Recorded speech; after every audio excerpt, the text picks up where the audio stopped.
அல்ஹம்துலில்லாஹ் வஸ்ஸலாத்து வஸ்ஸலாமு அலா ரசூலில்லாஹ்.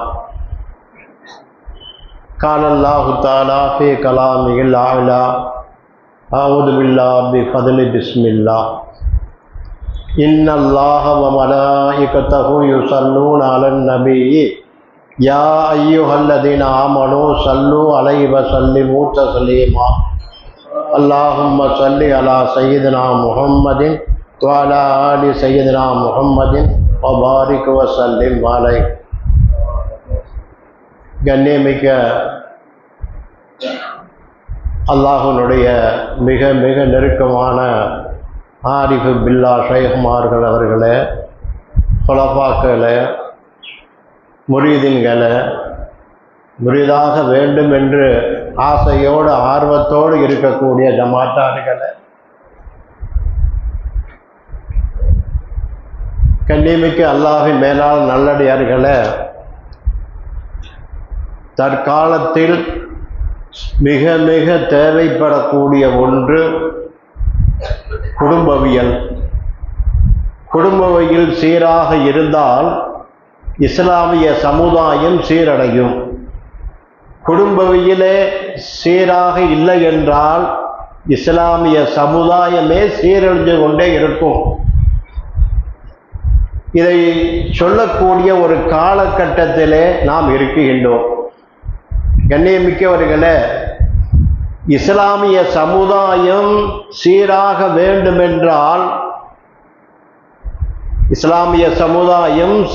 வேண்டுமென்றால் அல்லாஹு ரசூலுடைய சொற்களில் சுருக்கமாக 4 விஷயம் அவசியம் இருக்க வேண்டும்.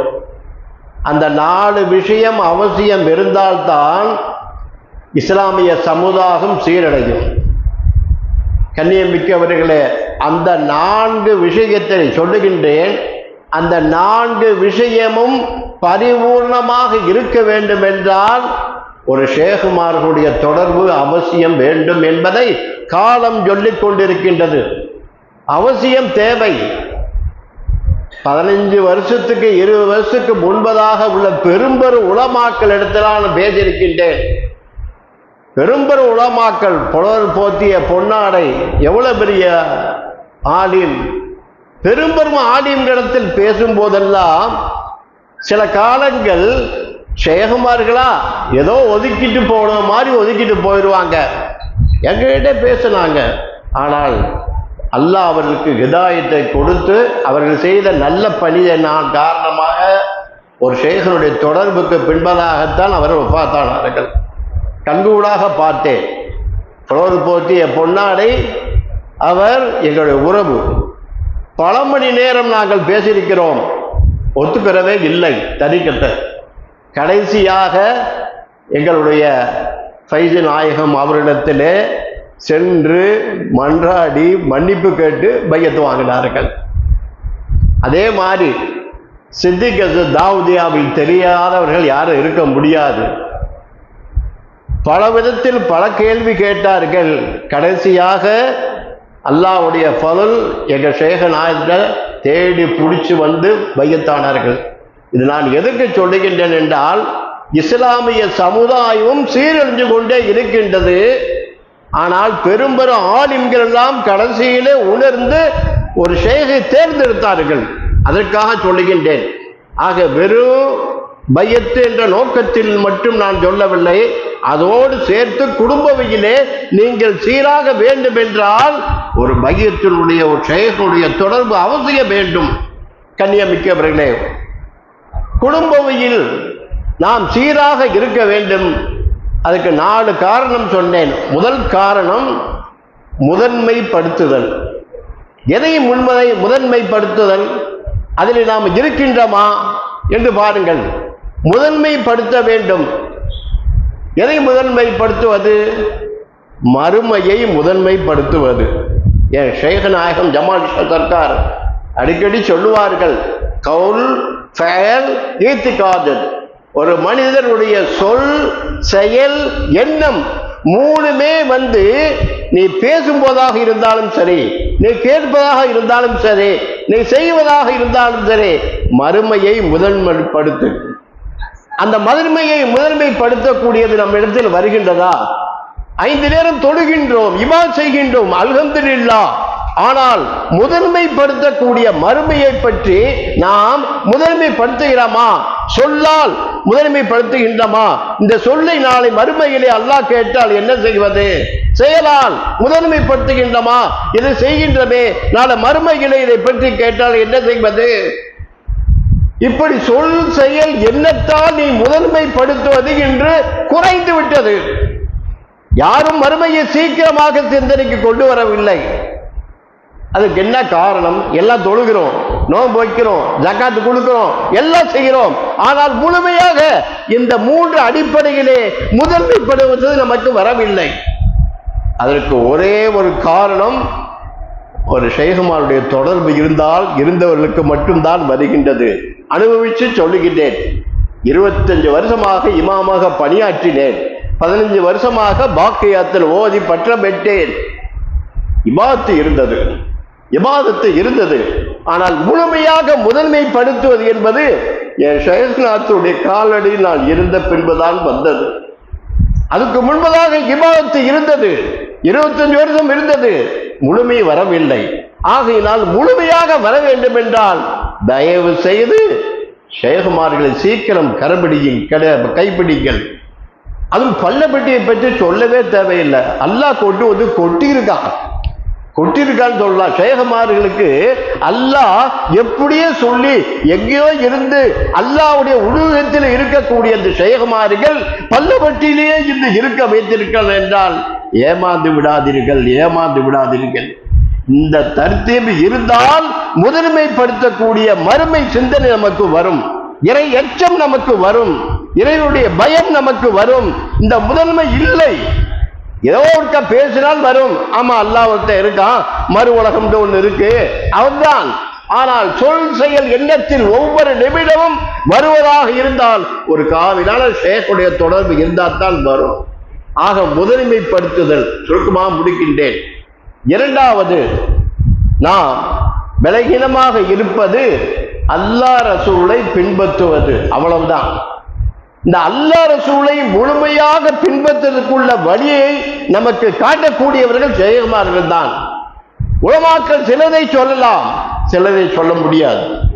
ஆனால் ஷேகுமார்களுடைய பைசானை கொண்டு இந்த ஹலீஃபாக்கள் அல்லாஹ் சொல்றான் அவ்வளவுதான், ரசூல் சொன்னார்கள் அவ்வளவுதான் என்று ரோல் மாடல் நமக்கு பின்பற்றக்கூடிய முழுமையான ஒன்று அல்லாஹ் ரசூல் தான் இருக்கின்றது என்று சொல்லக்கூடியவர்கள் இப்பொழுது பார்க்கின்றோம் அல்லவா? எல்லாம் தொழுகையாடிதான், நோன்பு வைத்த பெண்கள் தான், தொழுகை உள்ள பெண்கள் தான். நடிப்பிலே மோகம், கிரிக்கெட்டிலே மோகம், அதே போன்று பல மோகங்கள் வந்ததினால் இதெல்லாம் உதறிவிட்டு போகின்றார்கள் என்று சொன்னால் அவர்களுக்கு முழுமையாக அல்லாஹ்வை பற்றி உள்ள அறிமுகம் இல்லை. அல்லாஹ் என்றால் யார் என்று ஒரு மொத்தமாக ஒரு நம்பிக்கை இருக்கின்றதே தவிர ஒரு உணர்வு பூர்வமான அல்லாஹ்வுடைய தன்மை என்ன, அல்லாஹ்வுடைய உள்ளமை என்ன, அல்லாஹ்வுடைய ஆதிக்கம் என்ன, அல்லாஹ்வுடைய கண்ட்ரோல் என்ன, இதை நமக்கு புரியவில்லை. இதை புரிய வைக்கக்கூடியவர்கள் உலகத்திலே உலமாக்கள் ஒரு பகுதி இருக்கலாம். ஆனால் ஆரிஃபீன்கள் சதாவும் அதையே சொல்லிக்கொண்டே இருப்பார்கள், அதிலே இருக்க வைப்பார்கள், தான் இருப்பார்கள். அப்படிப்பட்ட ஷேகுமார்களை நீங்கள் சீக்கிரமாக கடைபிடித்தால் நம்முடைய சமூகம் கண்டிப்பாக சீரமையும். இல்லைன்றால் சீரழிவுதான் அடைந்து கொண்டே இருக்கும். நாம் ரோல் மாடல் யாரை எடுத்திருக்கின்றோம்? சினிமா நடிகரையும் உலகத்தையும் அவர் அப்படி இவர் இப்படி என்று தான் எடுத்திருக்கின்றமே தவிர அல்லாஹ் ரசூலை நம்ம ஒப்படுத்தி பார்ப்பது இல்லை. அடுத்தபடியாக நாம் ரொம்ப சிந்திக்க வேண்டிய ஒன்று நம் இடத்துல அஹ்லாக்கு குணம். இந்த அஹ்லாக்கு குணம் என்பதும் நமக்கு சௌரியத்துக்கு நம்ம குணத்தை உட்படுத்திடுறோம். ஆனால் அந்த குணங்களும் நமக்கு ரொம்ப பலகீனமாக இருக்கின்றது. முழுமையாக ஒரு குணமுள்ள அல்லாஹ் சொன்னபடி குணமுள்ள ஒருத்தரை பார்ப்பதாக இருந்தால், நான் பார்த்தேன், பல வகையிலும் பார்த்திருக்கிறேன், ஷேகுமார்களிடம் தான் குணம் இருக்கின்றது. எந்த நிலையிலும் எந்த சூழ்நிலையும் எப்படிப்பட்ட நிலையில் போனாலும் சரி நம்மளுடைய குணங்களை விளங்கி அதை சீரமைக்க கூடியவர் ஷேக் நாயகன் அவர் இருக்கின்றது. அதிலே பண்பட்டவர்கள் தான் இந்த ஹலீஃபாக்கள், அதிலே பண்பட்டு வளர்ந்தவர்கள் தான் இந்த ஆரிஃபீன்கள். ஆலிம்களை விட ஆரிஃபீன்களாக இருக்குகின்றார்கள். அந்த ஆரிஃபீன்களுடைய தொடர்பு இருந்தால்தான் நம்ம குடும்பவியல் சமுதாயம் சீராகும். அடுத்தபடியாக துவா. எல்லாம் தெரியும், யாருக்கு தெரியாம இருக்க? தொழுகை எல்லாத்துக்கும் தெரியும், நோன்பு எல்லாத்துக்கும் தெரியும், ஜக்காத்து எல்லாத்துக்கும் தெரியும். ஏன் இருந்து இப்படி போறாங்க? ஏன் இப்படி சமுதாயம் சீரழியுது? ஏன் இப்படி பெண்கள் போறாங்க? ஏன் இப்படி பெண்கள் எல்லாம் போஸ்ட் ஒட்டி விளம்பரப்படுத்தக்கூடிய அளவுக்கு? நான் கூட நினைத்தேன் ஒரு சொல், அது இல்லை, உண்மைதான் என்பது எனக்கு செய்தி வந்த பின்னாடி சொல்கின்றேன். பெண்கள் வேடத்தை அணிஞ்சு புர்கா போட்டு இப்படி செய்ய வைக்கிறாங்க போல தெரியுது. கண்டிப்பாக அப்படி நினைச்சேன். இல்லை, இதே ஊர்ல இருந்து எனக்கு நான் போன் பண்ணி கேட்டப்ப அது உண்மைதான். பெண்கள் தான் இந்த அளவுக்கு தீவிரமாக இருக்கின்றார்கள். ஏன், எதற்காக?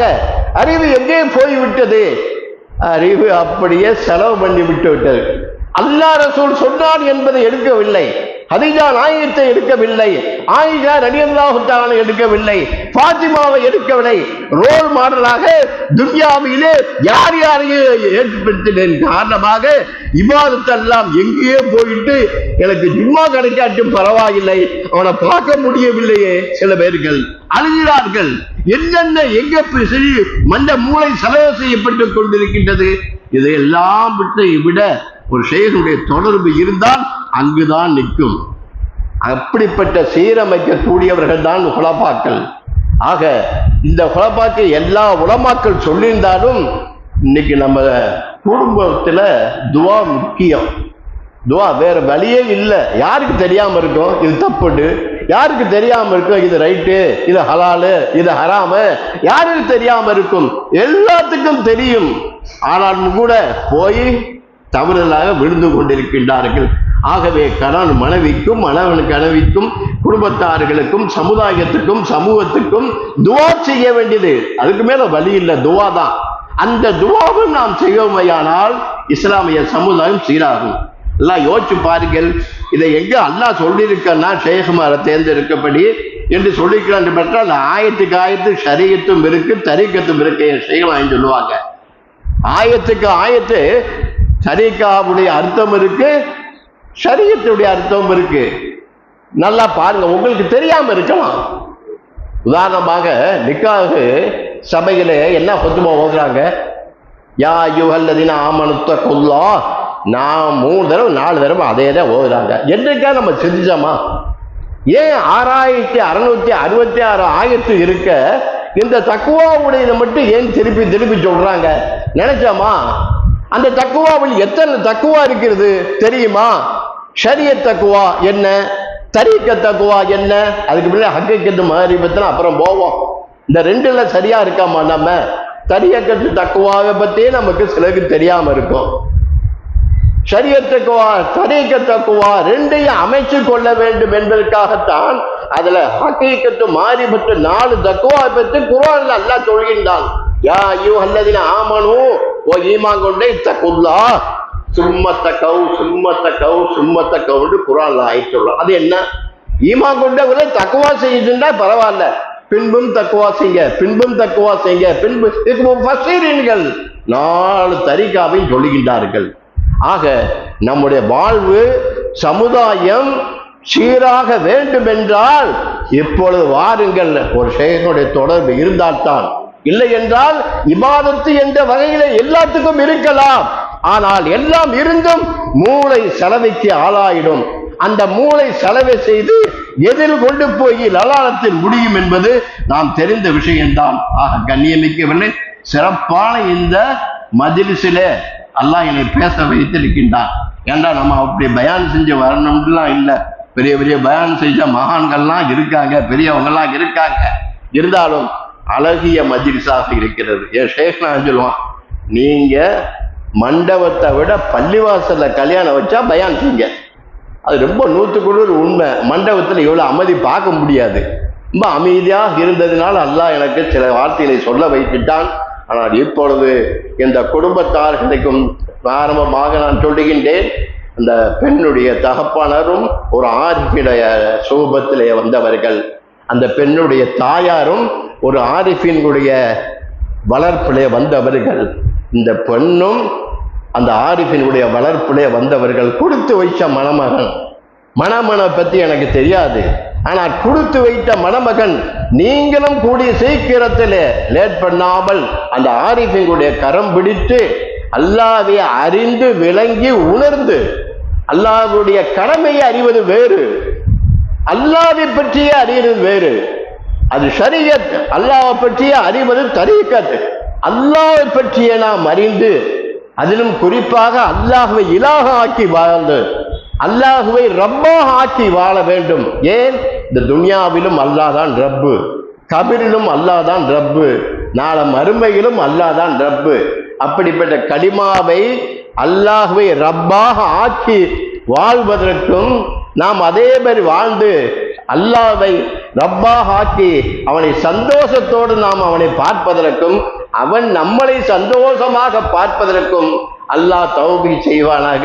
எல்லா நலமும் பெற்று இந்த மணமக்களுக்கும் நமக்கும் குறிப்பாக இனிமேலும் தாமதப்படுத்தாமல் அசல் ஒரு ஷேகனுடைய கரத்தை பிடியுங்கள், முழுமையான உங்கள் இபாத்தியை ஆக்குங்கள். எல்லாம் வல்ல அல்லாஹ் அத்தகைய தௌபீகை தந்தருவானாக. வாஹிரு தஅவானா வல்ஹம்துலில்லாஹி ரப்பில் ஆலமீன்.